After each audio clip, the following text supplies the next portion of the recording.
The intro, Dan? Sure.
Trekcast.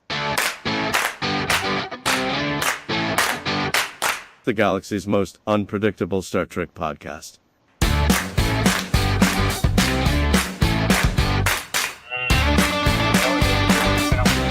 Hello and welcome to Trekcast, the galaxy's most unpredictable Star Trek podcast. I am one of your hosts, Dan Strongest Beard Lombardo. With me as always, Daniel Reyes. And this week, the undead reanimated corpse of Scott semi-strongish Beard Bowders. Hello, everyone. Whoa! That's Them right. be fighting words, Lombardo. Yes, despite the rumors, what is the saying? The reports of my death have been exaggerated. Yes. So I am here. How do we know you're not a transporter clone? That the real Strongbeard's gone. That's true. Oh, Or a hologram. snap. Yes. Oh, I like the hologram. I'm a transporter clone, and I'm actually going to go by Alan now. So. Or shapeshifter. Alan. The changeling. Alan is my middle name. Alan. Okay. So. Okay. Thomas Riker. Yeah. And Desiree's cool with it. She's just jazzed at how spicy it is now, like the old days. Absolutely. Yeah. I guess we're gonna have to ask her. She might get in the chat. She might let us know. She does that from time to time. Absolutely. Give me a second. I forgot to send my mom a link to the show. Oh, is that why she watches? You tell her, "Mom, watch me." Yep. Mom, Yep. we need the numbers. That's right. You got to comment Does at it come least with, 3 look what I can times. do. Yep. Look, mono That's hands. hilarious. Uh, So how you guys been? It's been a couple weeks. busy. A lot of stuff going on. We went camping last weekend. Weekend before, my wife and I had our 22nd wedding anniversary. We stayed at a bed and breakfast a few towns over by the lakeshore. Had a little motorcycle trip.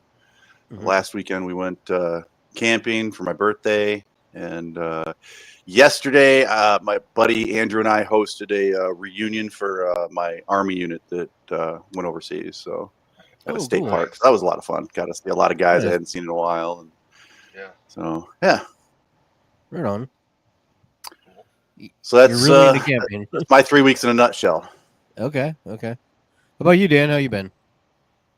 I've been on vacation for the last 9 days. This is my last day of vacation. Oh, wow. As you can see, I'm still dressed for vacation. Yeah, this is my last day of vacation. That's right. Oh, isn't it the worst? Isn't it the worst? Honestly, I'm glad to get back to work because I'm like, okay, let me quote Commander Riker. I'm really not good at organizing my time off. And I find that the routine of working, like I'm on vacation, it's a staycation. My wife's working, I have one son that's in college, and we moved him to a college on Tuesday.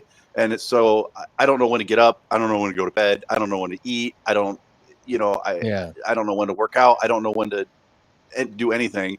And so I'm like, I had all these grand ideas that I was going to, I'm going to do this project and that project, and none of them got done. So I'm ready to go back to work so I can get into a routine. So you're ready to have less free time so you can get more done. Got it. Exactly. That is how it works. I love the hat. Yeah, welcome to Jurassic Park. Well, he's like, clever girl. That's right. That's right. Right on. Yeah. Well, should we get to the Star Trek news? Oh, what are we doing? Oh, this is Trekcast. That's right. Star Trek news. All right. So our first news story. It's been a couple weeks, so we haven't caught up on some things. But what's up with the? So that's going to be our first news story, actually. I know. I figured. Yeah. We didn't really get into their big UFC deal. I don't know if you saw that a couple weeks ago. But they have bought the rights to all the UFC pay-per-views for 7 years for $7.7 billion, something like that. Yeah. It's insane. So looks like from here on out, or from 2026 on out, if you want to watch the pay-per-views or UFC, you'll be watching it on Paramount Plus. They will also be having them on CBS. Some of them is what they're saying. So whatever. But the other wave now is that there's going to be budget cuts because, you bought a company, it was doing bad, and now you're spending a ton of money. So now comes the cuts. So first wave of cuts is going to exceed about $2 billion. That's billion with a B, not million. So here they come. The job cuts will be coming in November. And what their brass is saying, top brass at Paramount, they're hoping to do all the cuts at once and then be done with it. They don't want to do quarter after quarter of cuts and cuts and cuts. They just want to rip the Band-Aid off and then be done. Nice in theory. We'll see if that actually happens. We do know that they've already cut one show. They did a young. Which one? It's not the one you want. They got rid of a Dexter spinoff they were doing. Dexter Original Sin. It was basically their version of Young Sheldon, but with serial killer Dexter as a kid. Legitimately, that was a show. Apparently, it was very well received, and they had already promised a season 2, but they decided against that. So, no more Dexter Original Sin, which is very disappointing for that cast and crew. But there's plenty of time to Batgirl some stuff. So we'll see. $2 billion's a big number to get to. Yeah, they need that tax write-off money. Yeah. So, like I said, this is all going to be happening in November. So, we got some time. They've got to go through their books and decide what's worth it and what's not. So, now refresh my memory. Okay, Skydance is the one that bought them, right? Yes, correct. Yeah, and Skydance has been involved in Star Trek before. They have. Yeah, they did 2 of the 3. They produced 2 of the 3 JJ films. The second 2 or the third? The second and third. Yeah, 2 and 3. Yeah. Okay. Yeah. They're also, they're also owned by. Well, it's David Ellis is the owner of Skydance. His dad, I forget the dad's name, owns Oracle, the software conglomerate. So they have hundreds and hundreds of billions, like an insane amount of money. So they're fine. It's just, this is what they're going to do. A-Wolf wants to know if we're going to go on safari with Dan. Yeah, we're going to try to get out of Jurassic Park alive. That's right. So, $2 billion is going to be cut. That's the goal. So there you go. Flaps down. Yeah. Now you look like the old man. That's right. Welcome to Jurassic Park. What if I do one? Then I look Australian, right? There you go. That looks actually more like the they should all be destroyed. I give up. So well, Now you look like you're about ready to drive some cars really fast and rob some semi trucks. Nice. Outback Dan. So Crocodile for those of Dandy. you staring into your podcast, Dan's got a safari hat that he just, we kept picking on him, and finally he just took it off. And for the fans that don't know, Dan Lombardo is a beautiful man. That's right. And he happens to have a bald head. Uh-huh. Yeah. There was also news that so we're still doing the podcast. Yeah. We're trying to at least. There was also news that they may be cutting other shows in the future, so we will see. And so things could be Batgirl for sure. I know. Dan's like, let's get rid of that that Academy. But the other thing too was it was recently announced that Star Trek was a priority, right? That's what they said. The thing is, oh no, there goes Dan. The thing is, when that came out, it's not like they made a list and said, here are the franchises that are priorities for us here at Paramount. They were asked at a press conference, like, hey, so what are the priorities? What's going on? And they just went, Star Trek, and like they were just rattling it off, right? So I think I lost you guys. Oh no, Dan, your screen went black. We can hear you. Yeah, we could hear you. Yeah. Not so anymore. Basically, it's not really certain how much of a priority Star Trek really is. It's not like they went and said, "Hey, we're going to invest $1 billion and really just go nuts with Star Trek." They did that with the UFC, right? So, like, what they say is the priority, and what it actually is could be two different things. Right. There's Dan. So, who knows? But speaking of Star Trek, our next news story comes to us from space.com. And I don't know if you saw this, but we're getting a new Star Trek game. Star Trek Voyager Across the Unknown. I saw this. So, yeah. So here's the if you're watching it on YouTube, we got the trailer going right now. But it is going to be a game coming out on the PS5, Stream, PC, Xbox, whatever the latest Xbox is what I saw. Don't have a release date yet. People seem to be thinking maybe next year, because next year is the 60th anniversary of Star Trek. So, okay. But this is just the first trailer. Don't know much about the game. Looks pretty cool. It looks, I mean, these are all. It's all beauty shots, right? It's not. Yeah, I don't see any gameplay shots here. And right. I read somewhere that this is, the tagline is your journey. Yeah. And so it kind of, and there's a lot of the scenes that we saw. We saw some Kazon ships and Borg ships. And so it seems like it's missions that take place while they were still stuck in the Delta Quadrant. Right. So I don't know if you get to, I would like to, one of the rumors that I read about it was you get to redo some of the missions that they did. So how would you have done the caretaker mission? How would you have done the first encounter with the Borg?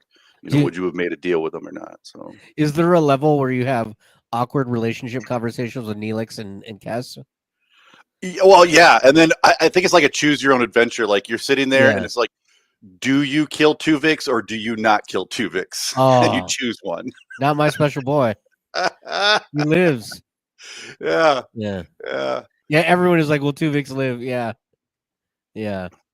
So I mean, I wonder if what is that game where the minute you make a choice, it changes things down the road in the game? Like if they did that, where you could have Tuvix live and you don't get Neelix or Tuvok. Yeah. Yeah. That could be fun. No, I agree.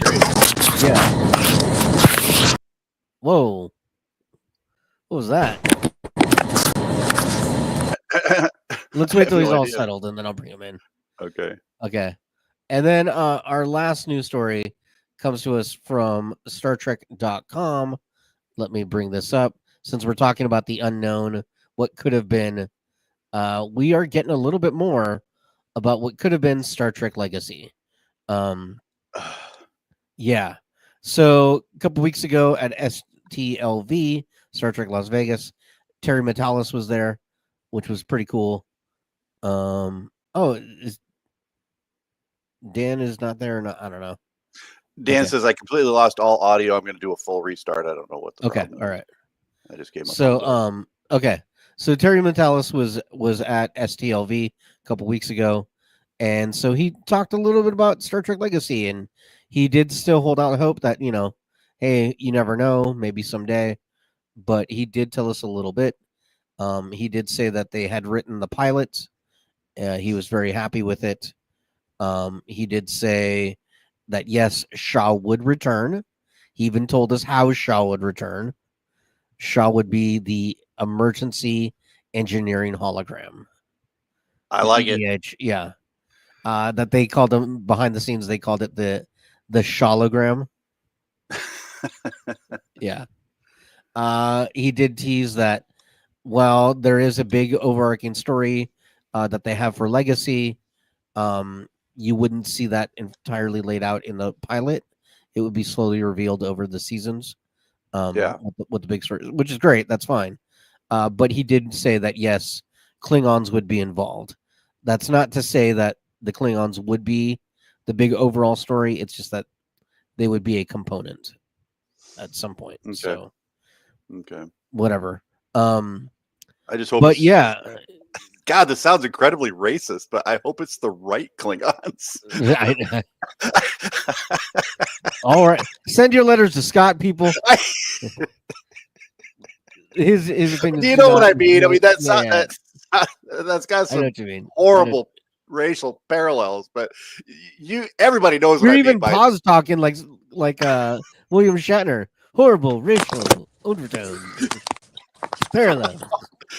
Dan, don't even come back. You're getting in the middle of something. That's right. Sorry. That's right. I don't know. We're all getting canceled. Yeah. No, so that's fine. That's fine. So yeah. So apparently, a lot of fans were just very excited to ask Terry Matalas a ton of questions about Legacy, and yeah. Yep. I think A-Wolf has it right. He says Dan audio only Lombardo. Yeah. Okay, seriously, can we move to a universe where Legacy exists instead of Academy? No, we're in the wrong timeline. We're in the wrong timeline. Yeah. Yeah. Absolutely. So yeah, so that's all the news that I've got. Yeah, we should probably get into the. Okay. Yeah, we should probably get into the episode. We have 2 episodes to cover. Yeah, we do. So let's get to it. Fun will now commence. All right, so we have 2 episodes to go through. Star Trek: Strange New Worlds, season 3, episodes 6 and 7. The Sehlat who ate its tail, and what is Starfleet? Do we just want to go one at a time with each one? Yeah, we might as well. Let's start with the Sehlat who ate its tail and just kind of run through it real quick. Yeah. If you want to, do the recap? I don't have it in front of me, but well, yeah. Basically, Commander Kirk is second in command. The Farragut is sent to do something at a planet. The planet explodes and really screws up the Farragut. The Enterprise comes to rescue it, and a big giant ship shows up and swallows one of them, and they have to figure out how to save the Enterprise. And then there's a big reveal at the end. Right. So yeah, it's the first time Kurt got to take command of a ship. Not necessarily the Enterprise, but a ship. He got to take command of a ship. Unfortunately, he uses the same courier service to get his command ability that Captain Harriman got of the Enterprise B. It's not coming until Tuesday. So Right. Yeah. I like this episode. This was a fantastic episode. This was I liked. I wasn't a big fan of just how inept Kirk's, like, they really portrayed it like this was his first time. You know, and they mentioned it in the episode. They're like, has he had the con before? Uhura says, has he had the con before? And she's like, twice, including this time. And I'm like, okay, if you are a gold shirt in this era, you know, if you're in the command structure, he's been in the command structure since he was an ensign. So he's led away teams, he's led shuttles, he was probably a leader at the academy. I know he's young, but he's, you know, this isn't the first time he's been in a crisis. It might be the first time he's been in a huge crisis in command, but, you know, people are afforded an opportunity to show their command. Well, it wasn't just that. It was he had pushed to be aggressive in the beginning, and because of that aggression, it's what caused the problems, right? Right. They were investigating something, so that rattled him. Yeah. He's the one who put them in trouble. So it's not that he hadn't been in command before. You're right. He had been in command of certain things. It's that now he realized, oh, I can't just willy-nilly do these things, just go off my gut. I have to really think about things, and my decisions have actions, or my decisions have consequences. So yeah, no, you're right. You're right. And, you know, I just kept thinking Kobayashi Maru. Right. Right. But yeah, Captain Kev, he says it's hard to see the Kirk is unsure, but they do have 5 years to, you know, they take command of the Enterprise, so it's progression. So the Farragut's in trouble. They go to investigate a planet, it explodes, and they are messed up. And I love the scene where the Enterprise warps in, phasers firing to like we've seen Star Trek where they use phasers to like blow up asteroids and chunks of whatever, but they came in and the first thing they did, they were ready, man. They came in, they started blowing up the larger chunks to protect the Farragut, and then they sort of moved in to protect you know, they used their own body basically to protect the Farragut, you know, with the rocks bouncing off the shields. I thought the visual on that shot was fantastic. So I gotta say this, because if you're just listening to the show, you're not seeing this, but if you're just listening, as we talk about the shows, I bring up stills that I get provided to us from Paramount about just like there's supposed to be just still shots of the episode, right? That's all it's supposed to be, just screenshots of the episode. But for whatever reason, in this episode, the Sehlat who ate its tail, they have all these like behind the scene pictures where literally the actors are looking directly to camera, like if they're posing for pictures, and they just threw those in, and so it's hilarious. Like we have a group shot here for no reason. I'll take the group shot though. I mean, like it's cool. Sears Portrait Studio, you know? Yeah. It's just it's cracking me up, but. Anyways, yeah, you were saying, Scott. Yeah, so I just love that shot. Yeah, it was great. So there's a lot of, what do they beam on board the Farragut, and the Farragut's messed up. The captain's in sick bay. Nurse Chapel sort of takes command of because the Farragut's medical officer is dead. And right away, no comms. Yeah. A Wolf says, wasn't the TARDIS in this episode? Yes, it was. TARDIS wasn't. Yeah. Enterprise is entangled inside the alien ship. They do some panning shots around it. You can artists like catch the Enterprise. It's kind of cool. But I had an issue with the comms being gone down. You know, whether the comms work or not is always depending on the storyline. Your personal communicator should always work, and they always do the runaround of, oh, there's too much interference. Come on. Right. I bet my walkie-talkie could, you know, easily take care of that. And later on in the episode, they find a workaround for it. But yeah, Vulcan captain of the Farragut. At least it looks like Vulcan captain, green blood and pointy ears and logical attitude. So we find out that the chief is 5,000 years old. Yeah. I can't remember her name. I can't remember the actress's name. Oh, Pelly? Yeah, Pelly. She's 5,000 years old. And apparently she collects a bunch of junk, including telephones. Yeah. Yeah, she goes, "This is one of the few times where I'm glad I lived through the 1980s." Yeah, they're having communication issues. So, God, I wanted her to have like a Garfield phone. oh, that would have been great. No, but she did have one of those kitty cat wall clocks. Yeah. That was fantastic. That was great. So yeah, we're quickly running through the episode. The Farragut is in bad shape, but they're able to warp and assist the Enterprise that is enveloped in this giant, and I mean giant, starbase sized ship. Right. And Pike is on the Enterprise. Some of the crew's on the Enterprise, some of the crew's on the Farragut. But a long story short is they're trying to rescue the Enterprise using a crippled Farragut, and they're able to get the Enterprise free and out of the alien ship. And they have this great idea to destroy the alien ship. They actually, I don't know if I've ever seen this in Star Trek. They used the nacelles of the Farragut as like battering ram missiles. They detach and then fly towards the alien ship. Yeah. They disable it, and they decide we're gonna shoot some photon torpedoes inside the mouth and blow it up. And they start scanning for life signs. At the same time, Pike and Noonien Singh are approaching one of the dead aliens.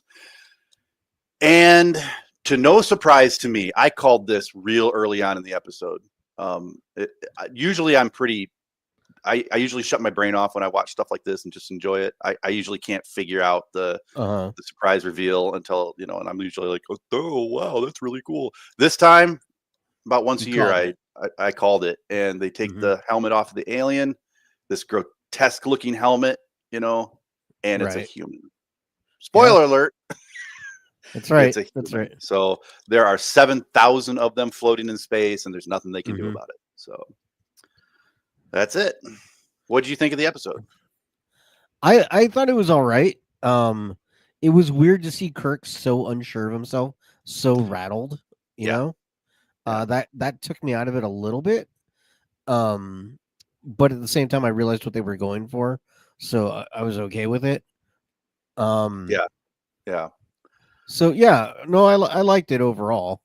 Yeah, I liked it overall. Yeah. Will R says it was a giant, stupid-looking ship. A Wolf says, "I love how Ortega's first assumed when Pella handed her the telephone. It was one of those old-style Victorian phones. Yeah, and she first assumed that it was a muscle massage. Yes.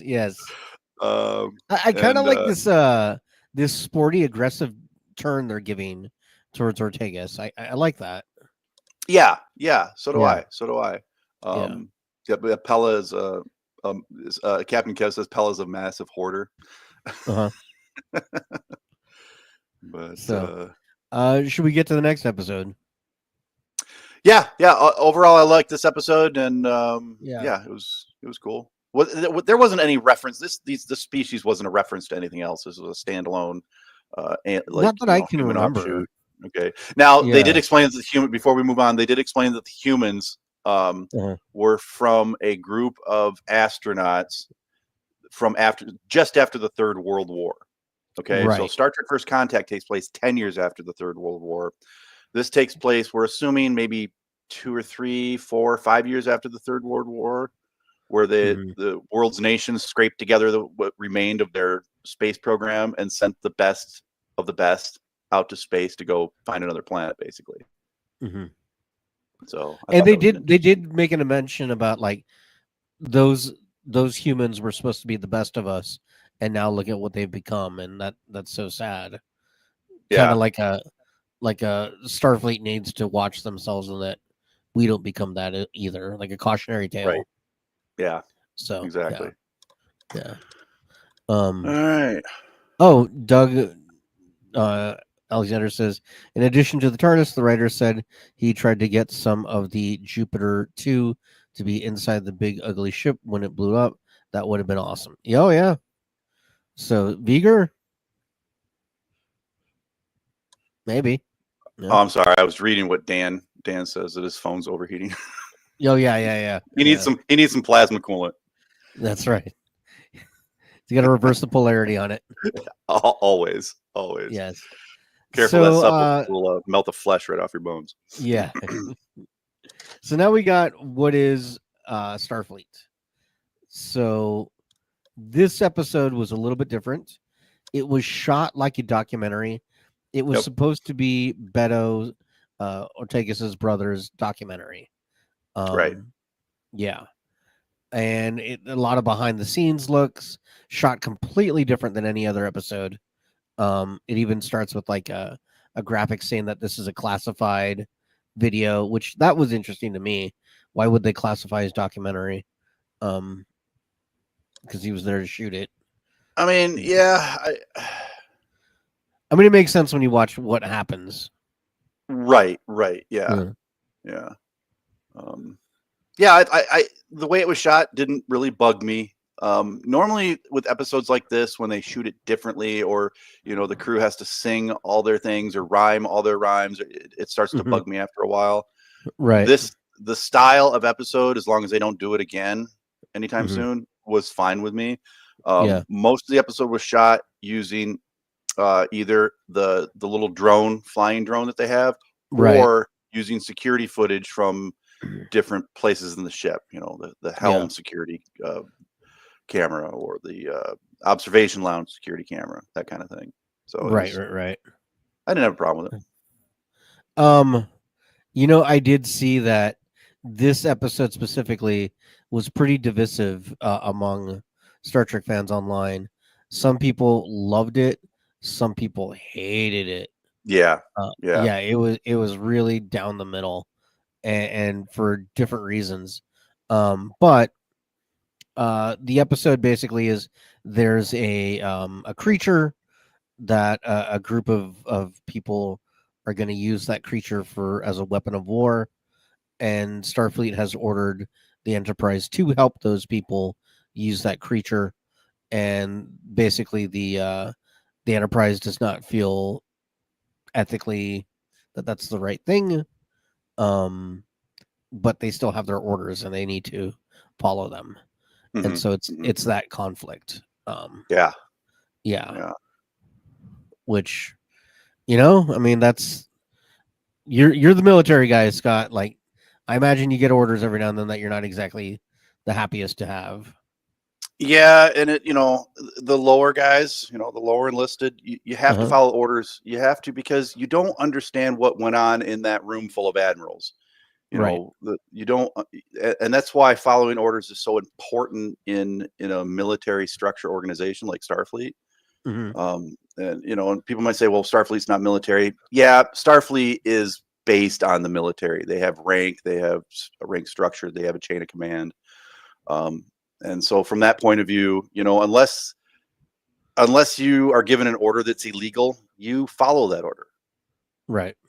So, and I understand the conflict. I mean, I was a truck driver. Nobody ever gave me orders that I had any a moral qualms about or anything like that. So I don't have any experience on that end, but I understand, some people in Starfleet would have an issue with what they're doing, especially when it's, it's one group that's having an issue with another group, and a third group, Starfleet, is trying to decide exactly how they're supposed to help out.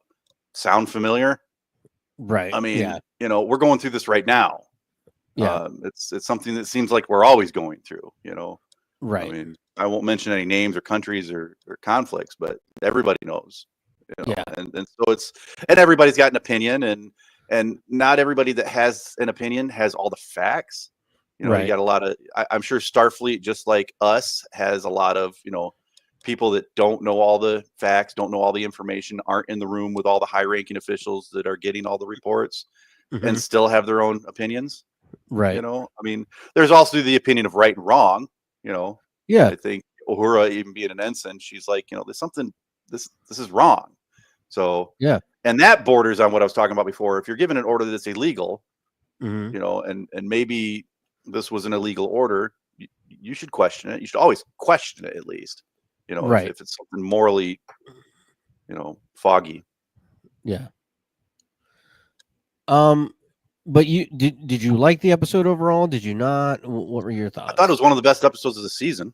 Okay. I really enjoyed it. Like you said, either you loved it or you hated it. I loved it. I thought it was great. Yeah. I didn't mind the way they told the story. So right. I didn't love it. I didn't hate it. Right. I was like, all right, they tried for something different. Just it didn't get there to me. Part of my issue was I've shot documentaries, right? And the way the documentary portion of this was shot, that's not how you shoot a documentary. That's like behind the scenes footage. Your camera's not quite ready, right? It's sneaky. It's not documentary, right? It's not set up shots. It like seemed like gotcha journalism at the beginning. Yeah. It wasn't how you do a documentary. So like to me, I'm like, these people are pros, right? They're professional video and TV people, documentarians. Well, right, but I mean, even the people who create Star Trek, I'm sure some people in there have experience. Oh, no doubt. Right. Yeah. So like they know better, but it's a stylistic choice to shoot it this way, right? And even the drone shots were a little bit like things weren't centered properly, and so I don't know, like it came off like look what we're trying to do as opposed to look at what we're doing. Right. I like the screenshot here. I feel like the producers are trying to figure out what to do with Uhura's hair. Yeah. It's constantly different. Yeah. I do like the longer hair, and I do like it sort of out, out to the sides. I think that's a cool choice. But so Pike can play the yucca guitar. I don't know what kind of instrument that is. Looks like a 12-string ukulele. Yeah, I'm not familiar with ukuleles. Or it's an 8. From here, it looks like an 8-stringed instrument. Yes, I have no idea what it is. Does anybody know anybody that's listening can Google or just know chat? Do you know what this is? Because we don't know. Yeah. If it's not a rock band guitar, I don't know. So reminiscent of an encounter at Farpoint. Yeah, the alien that came out of the planet very much had that encounter at Farpoint alien vibe to it. Absolutely. Will R said that. And then Captain Kev says, can we explain also how Uhura can mind meld now? Because I think it was more of the creature had a connection, could make a connection with someone, and Uhura, she's not just a communications officer; she's a language person. She understands languages, and I think any creature that's seeking out to communicate with somebody on a starship, if they come across somebody like Uhura, they're going to latch onto her. Right. So yeah. But you liked it. I thought it was okay. Gizmodo did do a review of this episode, and let me see if I can find the line. They said, "What is Starfleet?" Certainly asked the question, but more importantly, it asked another: what if we did an entire episode from the perspective of someone who was extremely bad at their job? Yeah, I get it. I get it. And I like the fact that you and I, and I think it plays well on this show. We don't come into an episode, both of us, all the time and be like, I love that episode or I hated that episode. You and I obviously have very different styles and tastes when it comes to TV shows and movies and stuff. And I think that is fantastic, because if we were both like, oh yeah, I love this episode, I love this episode, I hated this episode, I hated this episode, there'd be nothing to compare and contrast to. So I went in not knowing anything about documentaries, and I understood what they were trying to do. It didn't feel like a documentary to me, but I understood what they were trying, the message they were trying to convey was, from a civilian standpoint, is maybe Starfleet is bad. Maybe it's not so bad, And I think that's what they were trying to convey from the get-go. That's why you had the little gotcha journalism at the beginning, and towards the end, it was Starfleet's good again. So right. Yeah, maybe I need to rewatch this episode. See, maybe it'll settle different with me.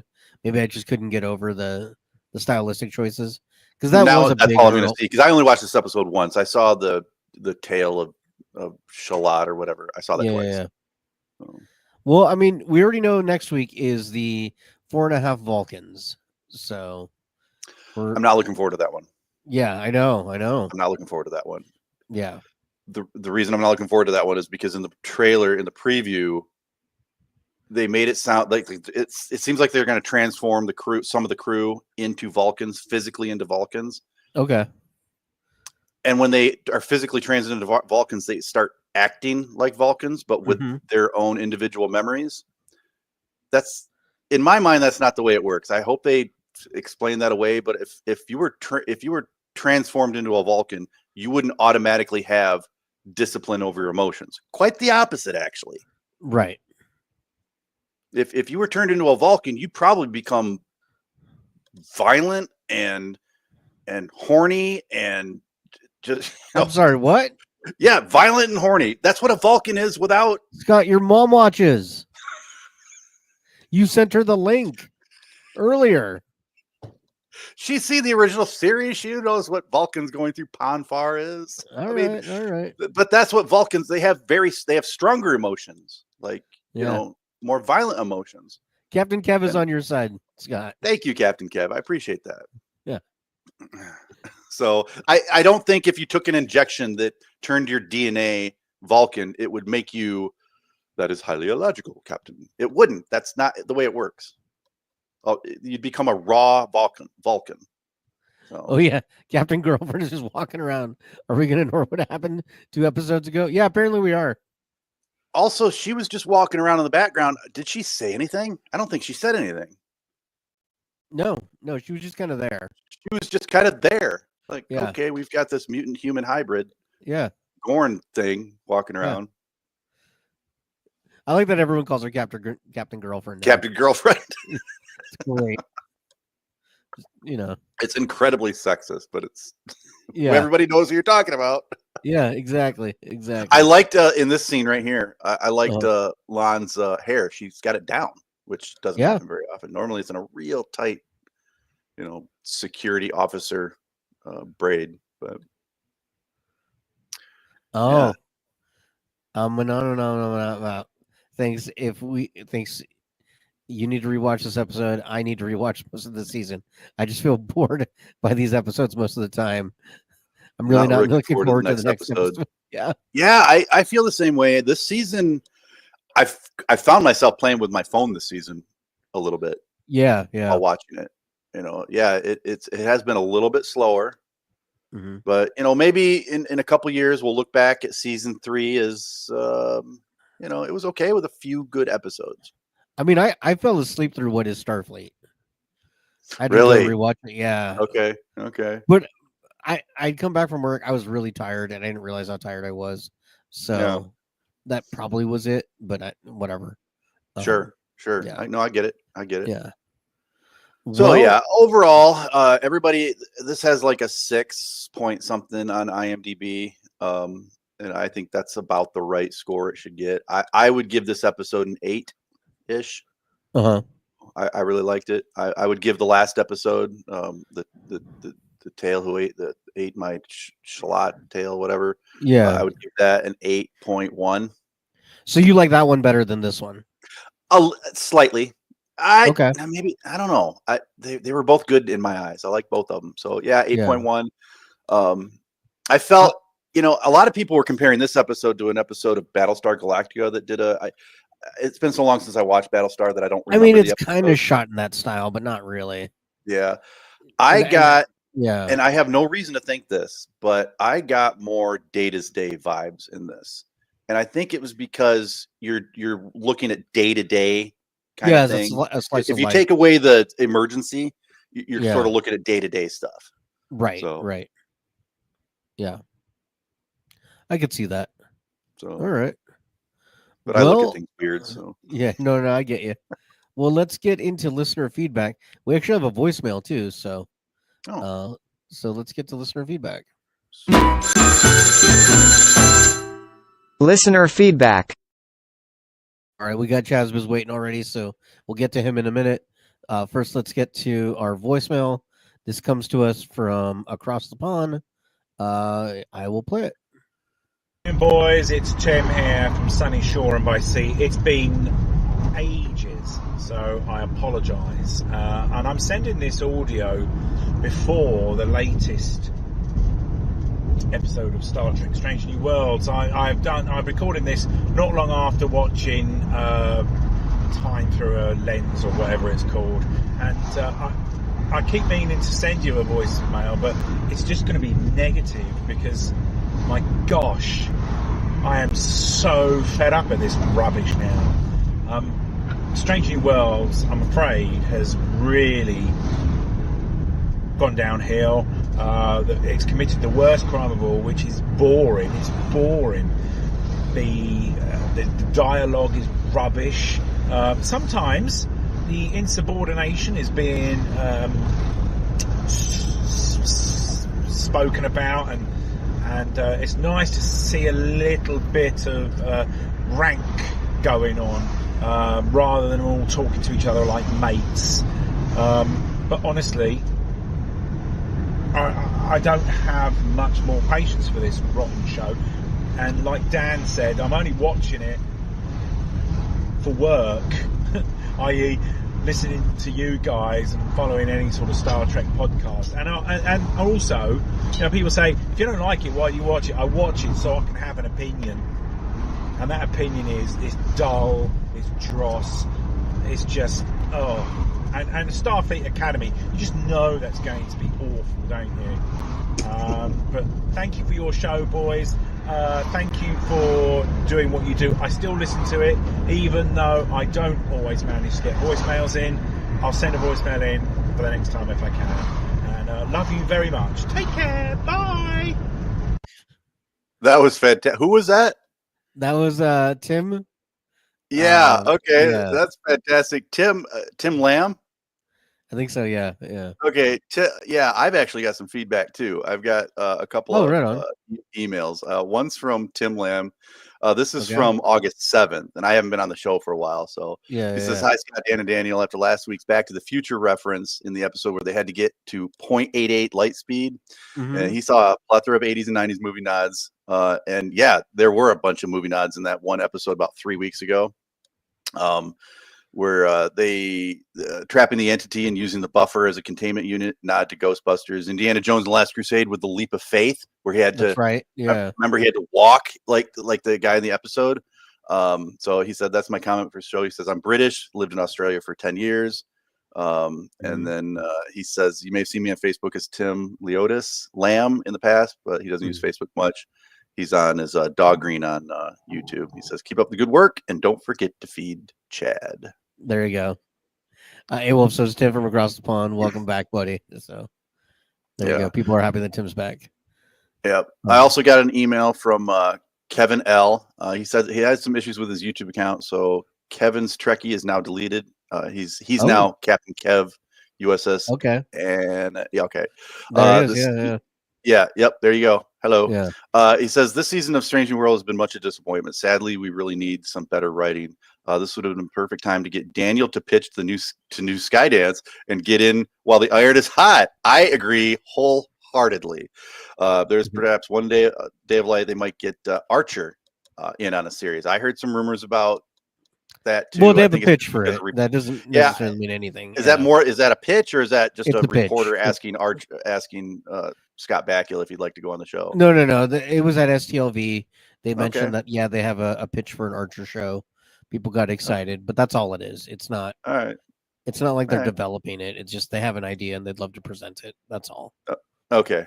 All right. And Kevin closes with, "Thanks for doing your show. It's a ray of light to me. I watch it live when I can." Well, thank you, Kevin. We appreciate it very much. If you'd like to write, send us an email at or leave us a voicemail at 570-661-0001. Just like Tim did. Just tell us what your thoughts are. There's nobody on the other end. It'll say something like this YouTube, this what does it say? This Google user isn't available. Yeah. Just leave your message and we'll play it on the show. That's right. Bring that other one back up. But Yeah. you can also get us on all the social media. That's if right. you want to interact with us at Trekcasttng, most of the social media, Facebook, YouTube, whatever Twitter became, TikTok, and Instagram. Right. We got a fantastic Facebook group with a lot of interaction. You guys are doing fantastic. Keep it up. We love that kind of stuff. So, yeah, we got a couple of people waiting on the line too. We've got Chazbiz and Hipster Spock. So we'll go to Chazbiz and then we'll go to Hipster Spock right after. So let's do it. Let's go. There's Chazbiz. Hello. What's up, Chazbiz? Love the hat as always. That's awesome. The hat. Yes. Got to show the merchandise. What do you think of the last 2 episodes? I like the Sehlat better, but I hated the ending in that episode. What about the ending? Did you not like? I couldn't stand that they were human. I hated that part. Oh yeah. I was like, get out of here. I don't know. It's like they have like these big crazy outfits and they walk really slow and they're human. Yeah. Okay. Yeah, they were like the dudes from Dune. Yes. Yeah. Yeah, kind of. They're like walking really slow, and you're like, "Oh no, they're like these creepy monsters." You can find out. Oh, they're gonna be like Malon or something. Malon vibes, maybe. They were only gone 200 years, 300? How many years? Something like that. Yeah, it was only 200 years. Yeah, and so that could be just 4 or 5 generations, maybe 6. Yeah, right. Depending on, if you're in a rush. I understand. Maybe let's say if you did the timeline of Discovery and you find a human lost civilization, it makes sense because they're 1,000 years in the future. 200 years for us. Time and space is relative, right? So if they hit through a wormhole or something, who knows how long? I know. Yeah, I'm just trying to give the benefit of the doubt. But you know who I thought it should have been? The Packlets. Exactly. It should always be the Packlets. I thought it should have been the Packlets. That would have been great. That's true. Because just the way the ship was all put together. And Well, that's right. Yeah, it was kind of a hodgepodge. It was a hodgepodge of everything. What and if maybe that that's what wasn't the became. only ship in that colony? What if that was only half of them? Yeah. And that later on, the other ship, through some sort of mutant virus, turned into the Packlets. That'd be funny. I don't hate that. No, I don't hate that. I get one good idea a year, And Daniel. And that was it. Slow. Let's go pitch it. And stay tuned for my next good idea, That's August right. of 2026. That's right. in Carol Kane's room, like she has like all these old phones from the 80s. And you're like, are you a hoarder or what? Yeah, I hope there's a 2 men in a truck where they're at, because that's a lot of crap to move. Yeah. And how big are their rooms? I mean, Ortega's working on a motorcycle in the next episode in her room. Yeah. Like, man, that's right. I caught that. Yeah. Yeah, I was like, you're working on a motorcycle. I'm like, what are you gonna do with it once you have the motorcycle done? Yeah. You just drive it around? Like, yeah, exactly. I mean, Kirk drove a motorcycle. You know what? That's coming. They usually use that as a foreshadowing thing. Yeah. Yeah, plot device. Yeah. So they've got to explain in episode 10 why they're able to drive a motorcycle around a planet, a la Kirk from Star Trek JJ, and that's why they started it back here.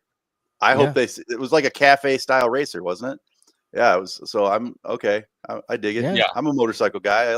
So yeah. Yeah. And of all the people on the ship that would drive ride a motorcycle, it would be her. Right. As far as the rooms being big, I guess because they're members of the senior staff, bridge crew. Yeah. I guess, but like, you got Star Trek's always done that. If you've ever talked to anybody who actually served in the Navy, I've got some friends that served in the Navy. Even the admirals have rooms that are half the size of my office. Yes. Right. Yes. When you look out on an aircraft carrier and you see where they sleep, and you're like, no. Yeah. There'd be like bunk beds. There'd be no limited room. And even like I went on that cruise ship and we got to tour the whole thing. Yeah. Your rooms are teeny tiny. Right. Especially the crew. They're closets.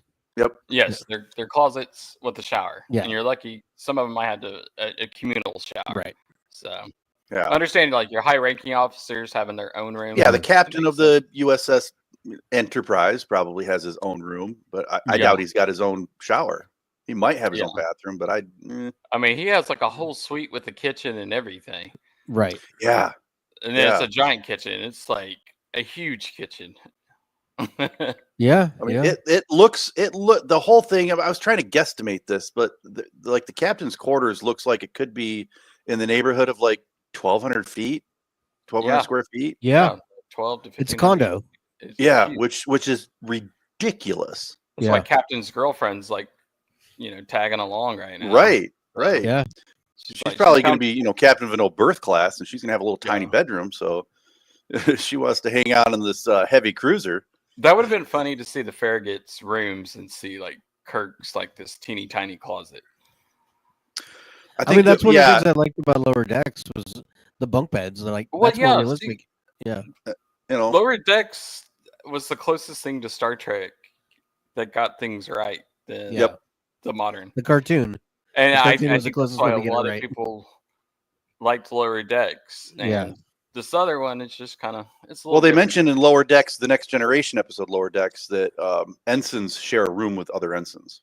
Right. Yeah. Right. So things are improving. Yeah. I bet what happened in Enterprise. Enterprise people shared rooms. Yeah. So, all right. Well, anything else you want to bring up before we get to Hipster Spock? The episode, the documentary one, I didn't like. I'm with you, Daniel. I didn't like the way it was shot. It kind of took me out of it. I mean, I understand if you shot it in documentary style, it makes sense, but all the camera angles were just really annoying me. I don't need up the nose shots on top of the shot. It was shot more of an interview news story style than a documentary. It was gotcha. It was gotcha. Yeah, and it's pretty much if you watch these modern documentaries, they do that. Like if you saw a story on 2020, it was shot more like that than it was a documentary. Yeah. And speaking of documentaries, keep an eye out. The Voyager documentary is coming out sometime in the next 5 going years. To theaters? I don't think so. Yeah. Oh man. See, I mean, saw there might be, but I saw the DS9 one in theaters, and it's right on. So okay, that was a good doc. Yeah, it was a good doc. Okay.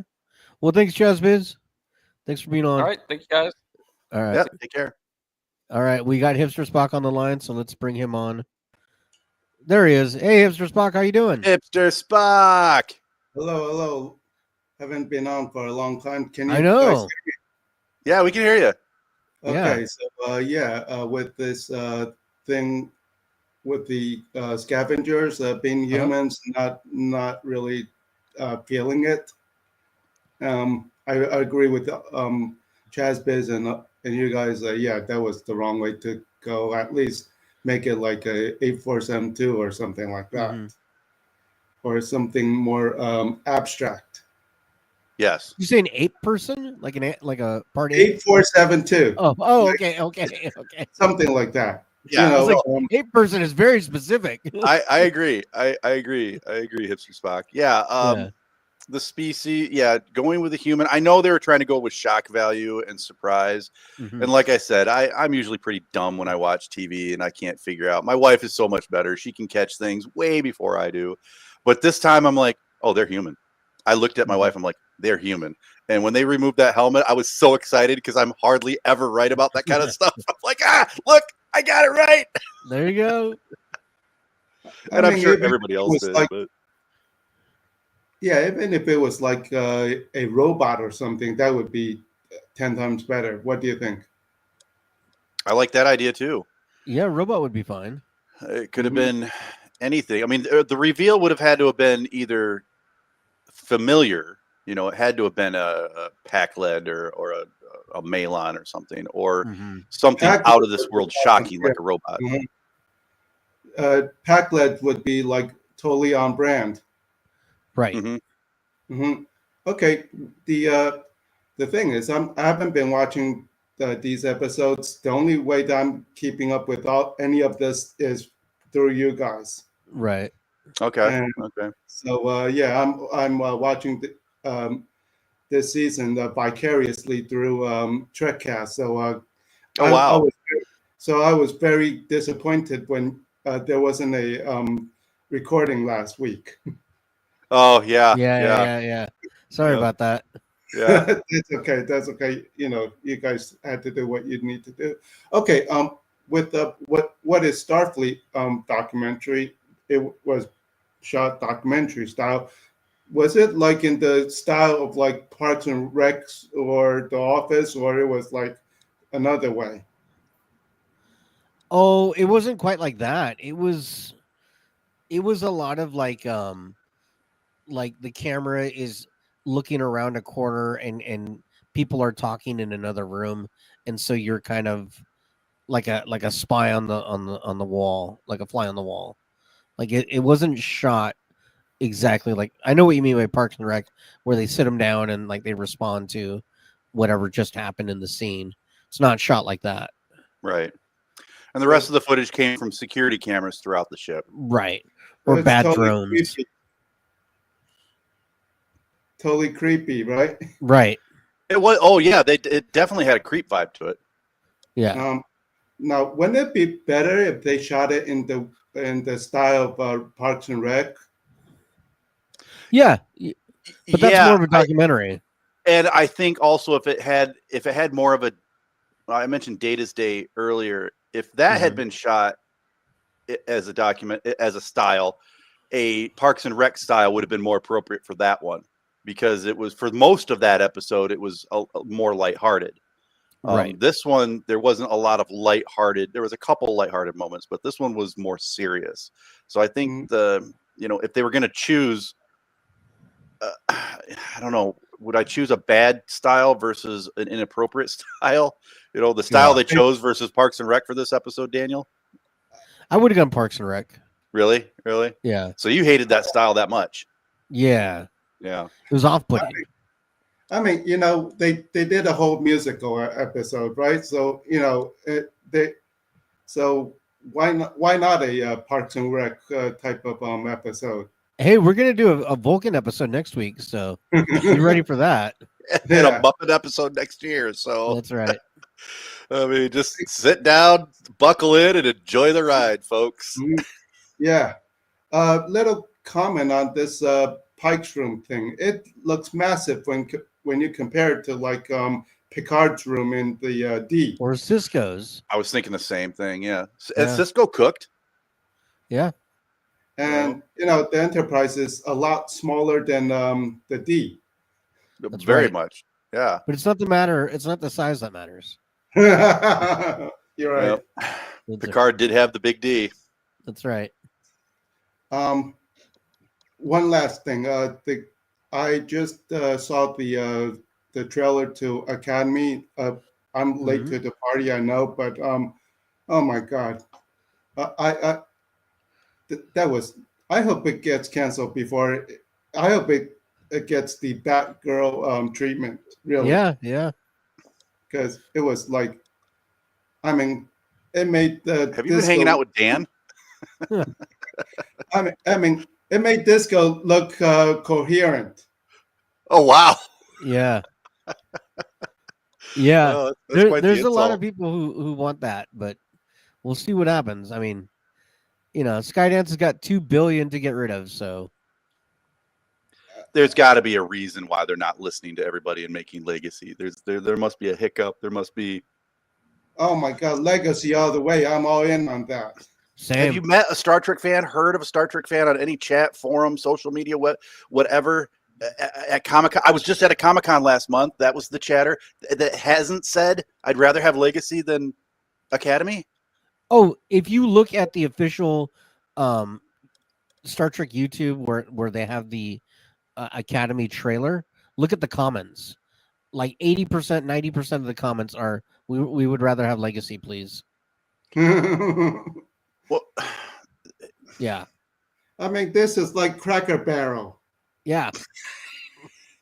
Yeah.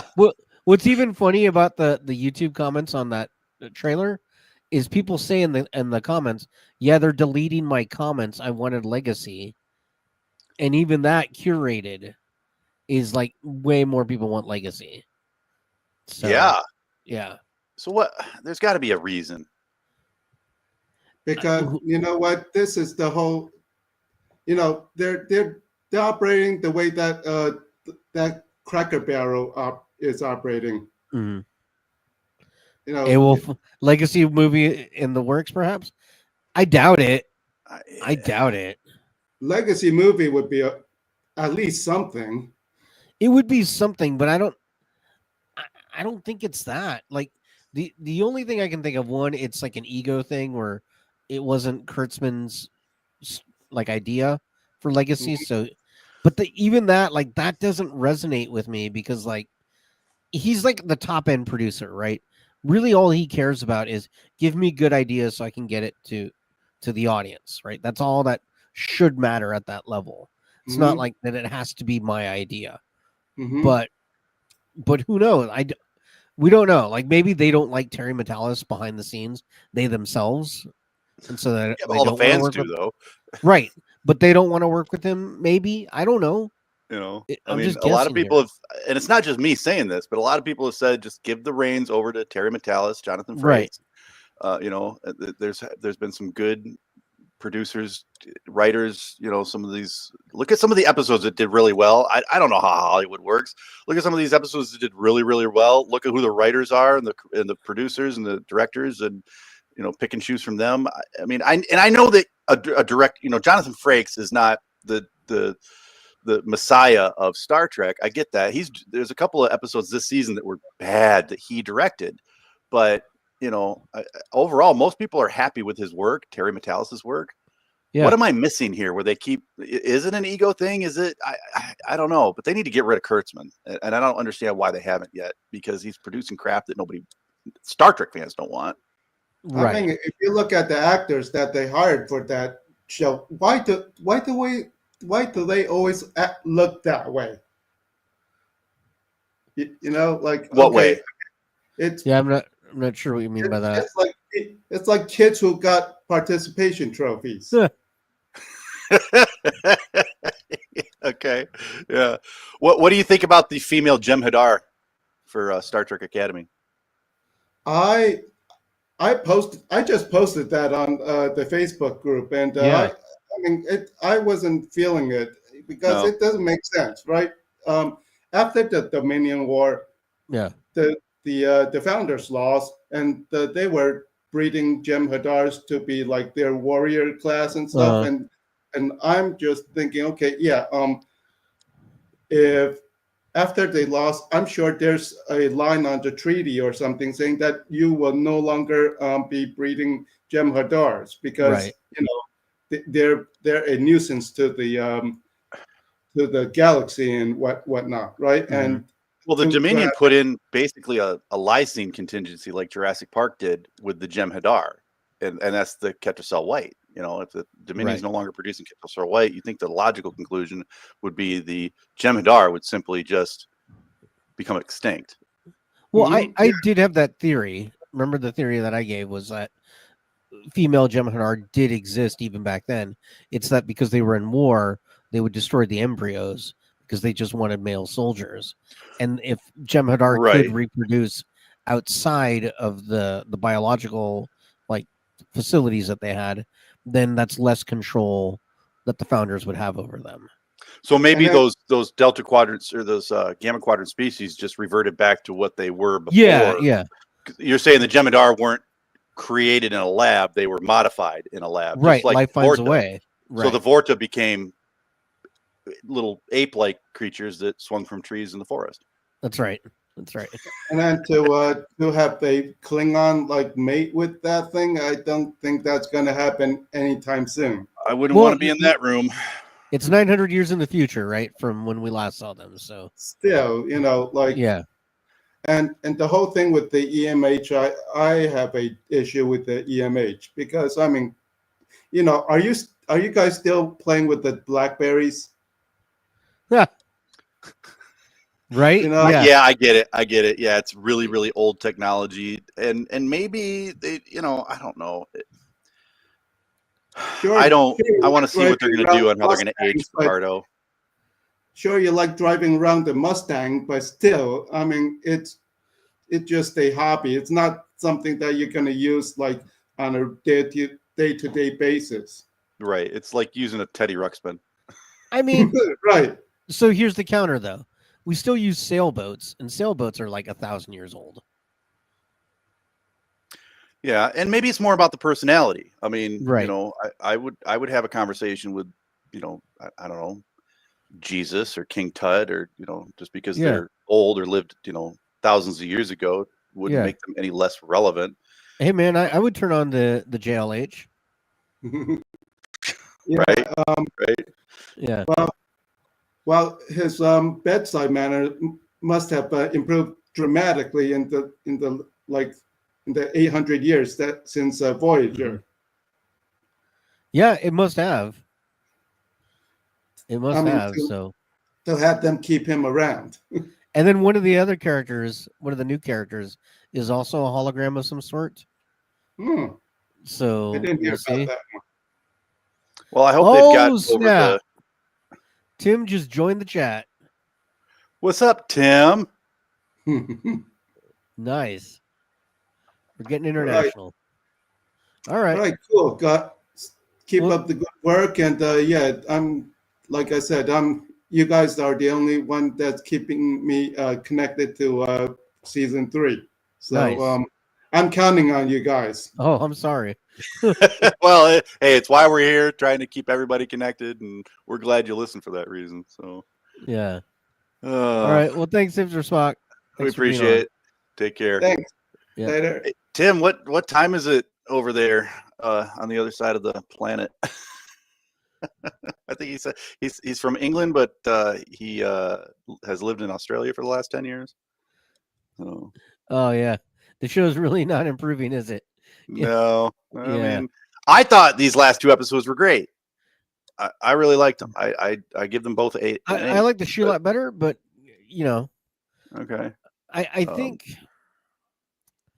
Oh wow, it's that's 16:11 for those non-military types. That's 4:00 in the afternoon. Oh, that's right. Tim just reminded me with that time. There's a wrestling pay-per-view in like 2 hours because it's out of England. It's okay. They're at the O2 Arena. So yeah. So anyways, that's cool. Yeah. Cool. I'm not gonna watch it. I don't have time, but okay. I got to go see my sister's musical tonight. So, like I said, it's good being back. I said before the show, I'm ready to go for the rest of the year. That's right. Except for next weekend, I got one last camping trip planned, so I will not be here. So okay, all right. Well, we'll see what happens. Okay. Hopefully, Dan can be back. All right. Hit us up on all the socials and send us emails and voicemails, guys. That's right. All right. Well, thanks for watching, guys, and we'll catch you next week. Bye. Peace. This is Captain Benjamin Sisko of Deep Space Nine and Space God to the Bajorans. I have a mission for you. This falls outside of Starfleet guidelines, so I can't order you, but I'm asking for volunteers. Volunteers who will subscribe to the Trekcast YouTube channel, leave 5-star reviews on your podcast app of choice, and share Trekcast across your social media accounts. If we can make our audience bigger, we might have a chance against the Dominion. Are you ready? Subscribe, like, and share. Are you with me?